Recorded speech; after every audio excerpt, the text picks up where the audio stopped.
Hello everyone, welcome back to my channel.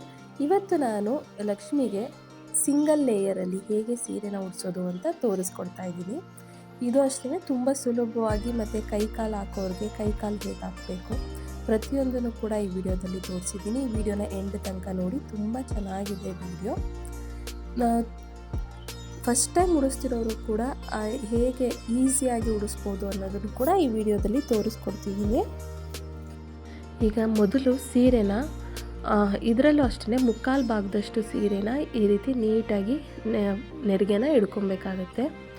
ನಾನು last ವಿಡಿಯೋದಲ್ಲಿ ತೋರಿಸಿದ ಹಾಗೂ ಕೂಡ ಹಿಡ್ಕೊಬೋದು. ಇಲ್ಲ ನಿಮ್ಗೆ ಯಾರಾದರೂ ಹೆಲ್ಪ್ ಮಾಡೋದಕ್ಕಿದ್ದಾರೆ ಅಂತಂದರೆ, ಆ ಥರ ಬರಲಿಲ್ಲ ಅಂತಂದರೆ ಈ ಥರನೂ ಕೂಡ ಹಿಡ್ಕೊಬೋದು. ನಿಮ್ಗೆ ಯಾವುದು ಕನ್ವೀನಿಯೆಂಟ್ ಆಗಿರುತ್ತೋ ಆ ರೀತಿ ನೀವು ಸ್ಯಾರಿನ ನೆರಿಗೆಗಳನ್ನ ನೀಟಾಗಿ ಮಾಡ್ಕೊಳ್ಳಿ. ಆದರೆ ಕರೆಕ್ಟಾಗಿ ನೀಟಾಗಿ ಒಂದ್ರ ಪಕ್ಕ ಒಂದು ನೀಟಾಗಿ ಮಾಡ್ಕೊಳ್ಳಿ. ಆವಾಗ ನಿಮಗೆ ಈಸಿಯಾಗಿ ಸೀರೆ ಡ್ರೇಪ್ ಮಾಡೋಕ್ಕಾಗಲಿ ಅಥವಾ ಅಲ್ಲಿ ಪಿನ್ ಮಾಡಬೇಕಾದ್ರೂ ಅಷ್ಟೇ ನೀಟಾಗಿ ಬರುತ್ತೆ ಅಂತ ಹೇಳ್ತೀನಿ.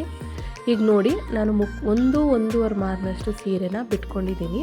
ಇಷ್ಟನ್ನ ಬಿಟ್ಕೊಂಡು ಇನ್ನು ಮಿಕ್ಕಿದ್ದನ್ನೆಲ್ಲನೂ ಕೂಡ ನೆರಿಗೆಗಳನ್ನಾಗಿ ಮಾಡಿಕೊಂಡು, ಈಗ ನೆರಿಗೆಗಳೆಲ್ಲ ನೀಟಾಗಿದೆಯಾ ಅಂತ ಒಂದು ಸತಿ ಚೆಕ್ ಮಾಡಿಕೊಂಡು ನೀಟಾಗಿ ಅಲ್ಲಿಗೆ ಒಂದು ಪಿನ್ ಹಾಕ್ಕೊಂಡು ಸೆಕ್ಯೂರ್ ಮಾಡ್ಕೊಬೇಕು. ಪಿನ್ನಾದರೂ ಯೂಸ್ ಮಾಡ್ಬೋದು, ಇಲ್ಲ ಅಂತಂದರೆ ಕ್ಲಿಪ್ ಯೂಸ್ ಮಾಡ್ತೀನಿ ಅನ್ನೋರು ಕೂಡ ಯೂಸ್ ಮಾಡ್ಬೋದು.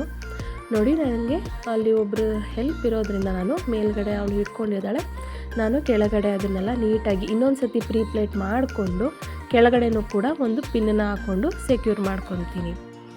ಯಾವಾಗಲೂ ದೇವ್ರಿಗೆ ಬಾರ್ಡರ್ ಇರೋ ಸೀರೆನ ತಗೊಂಡಾಗ ತುಂಬ ಚೆನ್ನಾಗಿ ಕಾಣುತ್ತೆ ನಿಮಗೆ ದೇವ್ರಿಗೆ ಉಡಿಸ್ದಾಗಲೂ ಕೂಡ. ಅದರಲ್ಲೂ ಕಾಟನ್ ಸೀರೆ, ರೇಷ್ಮೆ ಸೀರೆ, ಈ ಥರ ಸೀರೆಗಳನ್ನ ಉಡಿಸಿದಾಗ ದೇವ್ರಿಗೆ ತುಂಬ ಚೆನ್ನಾಗಿ ಕಾಣುತ್ತೆ.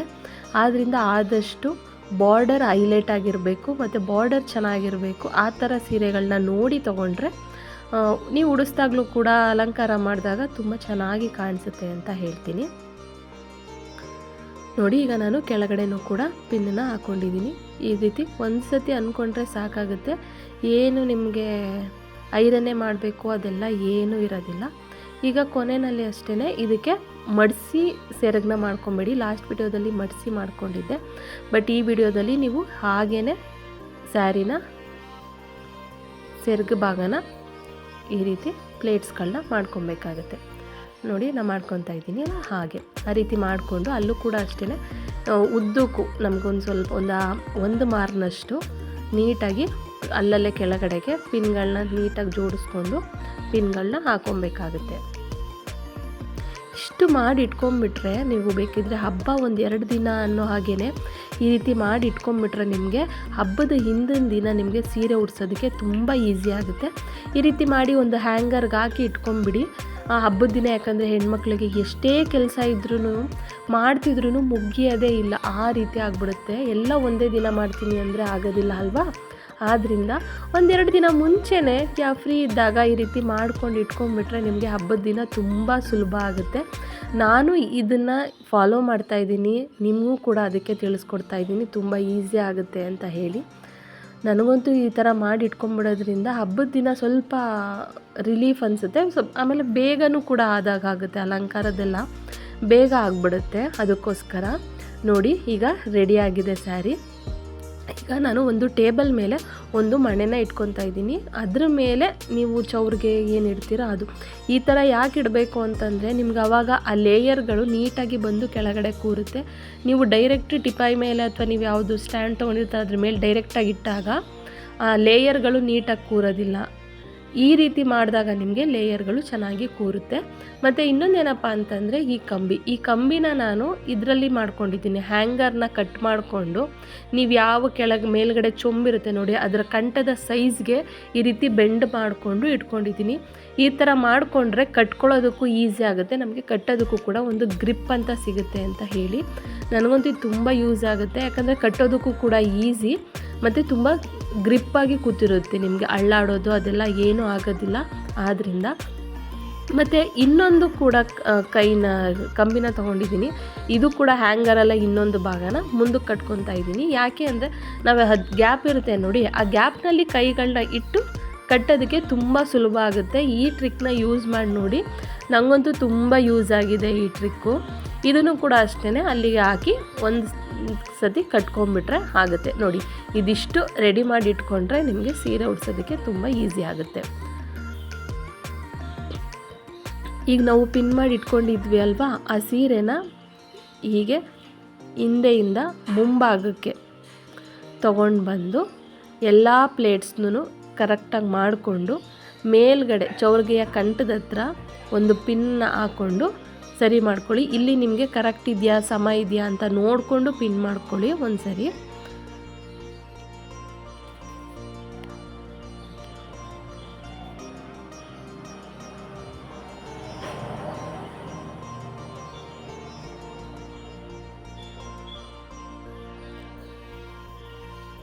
ಈಗ ನಾವು ಅದನ್ನೆಲ್ಲ ಪಿನ್ನೆಲ್ಲ ಹಾಕೊಂಡಾದಮೇಲೆ ಸೆರಗು ಭಾಗ ಏನಿರುತ್ತೆ ನಾವು ಹೇಗೆ ಹಾಕೊತೀವಿ ರೈಟ್ ಸೈಡ್ಗೆ ಅದೇ ರೀತಿ ದೇವ್ರಿಗೂ ಕೂಡ ಹಾಕ್ಕೊಂಡು ಹಿಂದೆಯಿಂದ ಅದನ್ನು ಮತ್ತೆ ರಿವರ್ಸಲ್ಲಿ ಅಂದರೆ ಹಿಂದೆ ವಿ ಶೇಪ್ ಬರಬೇಕು ಆ ರೀತಿ ತಗೊಳ್ಳಿ.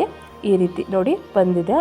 ಈ ರೀತಿ ಹಾಕ್ಕೊಂಡಾಗ ನಿಮಗೆ ಈ ಪಲ್ಲು ಸೈಡ್ ಏನಿರುತ್ತೆ ಅಂತಂದರೆ ಗ್ರ್ಯಾಂಡಾಗಿರುತ್ತೆ ಅಲ್ವ ಸ್ಯಾರಿಗಳು, ಆದ್ದರಿಂದ ಸೀರೆ ಗ್ರ್ಯಾಂಡಾಗಿ ಕಾಣುತ್ತೆ ಮತ್ತು ಅದು ತುಂಬ ಎದ್ದು ಕಾಣುತ್ತೆ ನಿಮಗೆ. ಈ ಕೆಲವೊಬ್ರು ಏನು ಮಾಡ್ಬಿಡ್ತಾರೆ ಅಂದರೆ ಮುಂದೆಯಿಂದ ಹಿಂದಕ್ಕೆ ಹಾಕ್ತಾರೆ, ಮುಂದೆನೇ ವಿ ಶೇಪ್ ಮಾಡಿ. ಆ ಥರ ಮಾಡೋಕೆ ಹೋದ್ರೆ ಏನಾಗ್ಬಿಡುತ್ತೆ ಅಂತಂದರೆ ಆ ಸೆರಗು ಭಾಗದಲ್ಲಿ ಗ್ರ್ಯಾಂಡ್ ಪಲ್ಲು ಬಂದಿರುತ್ತೆ ಅದೆಲ್ಲ ಹಿಂದೆ ಹೋಗ್ಬಿಡುತ್ತೆ. ಆದ್ದರಿಂದ ನಾನು ಈ ರೀತಿ ಮಾಡ್ಕೊತೀನಿ. ಆವಾಗ ನಿಮಗೆ ಪಲ್ಲು ತುಂಬ ಗ್ರ್ಯಾಂಡಾಗಿ ಕಾಣುತ್ತೆ. ಇದ್ರ ಮೇಲೆ ನೀವು ಒಡವೆ ಎಲ್ಲ ಹಾಕಿದಾಗ ಇನ್ನೂ ಕೂಡ ಚೆನ್ನಾಗಿ ಕಾಣಿಸುತ್ತೆ ಅಂತ ಹೇಳಿ.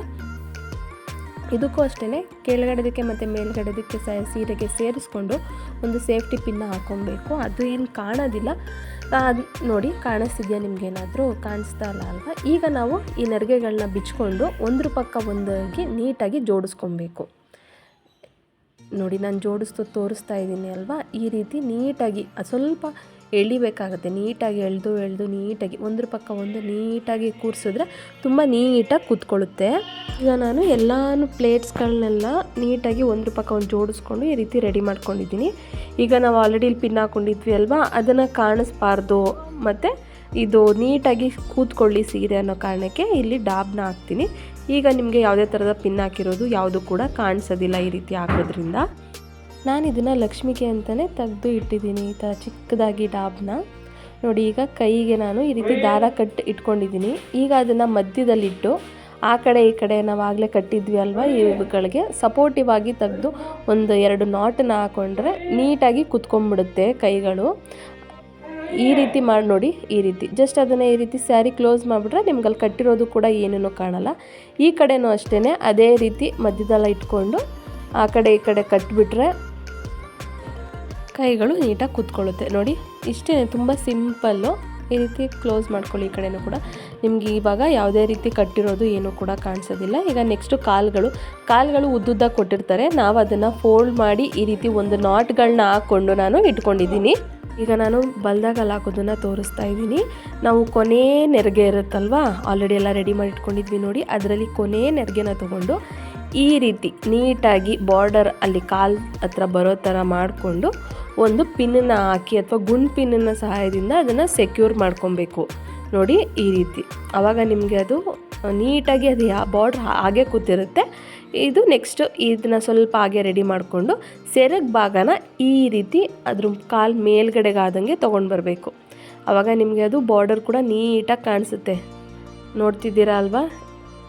ಅದು ಸ್ವಲ್ಪ ಅಲ್ಲಾಡಿಸಿರ್ತೀವಲ್ವ, ಆದ್ದರಿಂದ ಒಂದು ಸತಿ ಅಲ್ಲಿ ನೆರಿಗೆಗಳನ್ನ ನೀಟಾಗಿ ಮಾಡ್ಕೊಂಬಿಟ್ರೆ ಎಷ್ಟು ನೀಟಾಗಿ ಕೂತಿದೆ ನೋಡಿ ನೆರಿಗೆಗಳು.